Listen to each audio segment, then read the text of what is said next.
Sì. A Girmo, cos'è quel Grande Nord intanto? Grazie della domanda intanto.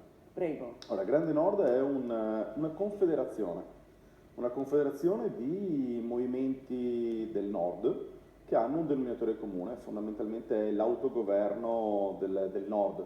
Diciamo che ci sono all'interno di questa situazione tutta quanta una serie di soggetti che hanno, come dicevo, il denominatore comune che è autonomia, indipendenza, federalismo, in vista ovviamente secessione. immagino del referendum di ottobre. Sì, ma è molto più ampio spettro come discorso, non ci si limita al referendum di ottobre, è un'operazione per certi versi molto semplice. Abbiamo una serie di regioni che sono tutti quanti gli effetti, il traino di questo Stato, e pur essendo da traino hanno una zavorra incredibile che è per l'appunto lo Stato e la burocrazia. Il Grande Nord nasce per unire tutti i movimenti di queste regioni produttive al fine di cercare di staccare questa burocrazia che ci sta opprimendo.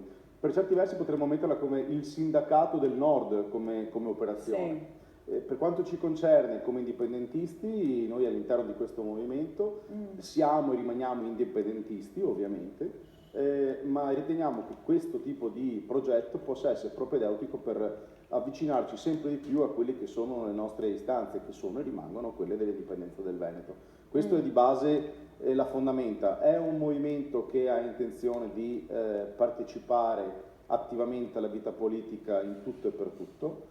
Pertanto vi dico già subito che è un movimento che si presenterà ad esempio alle prossime regionali in Lombardia, ma questo sarà comunque un progetto più ampio spettro. Vi dico anche che cosa non è Grande Nord. Grande Nord non scimmiotta sicuramente quelli che ormai non si chiamano più Nord. Avete visto che Salvini oggi, no, l'altro giorno, ha presentato il suo nuovo simbolo che non è più Lega Nord, ma è Lega dei Popoli, tagliando clamorosamente quel Nord che teoricamente era il suo vettore iniziale.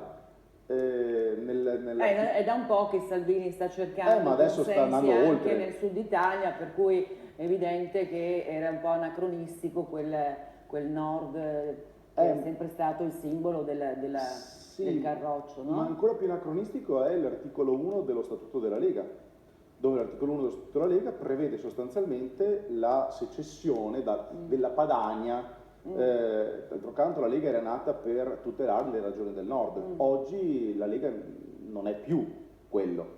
La Lega oggi è un qualcosa di diverso, è diventato a tutti quanti gli effetti un partito nazionale, è stato assoggettato da Roma, è stato conglobato in quella che è la normale politica vista dagli scranni romani. Chiaro. Questo è una cosa che non ci compete, non è nel nostro DNA. Chiarissimo. Allora, telefonata poi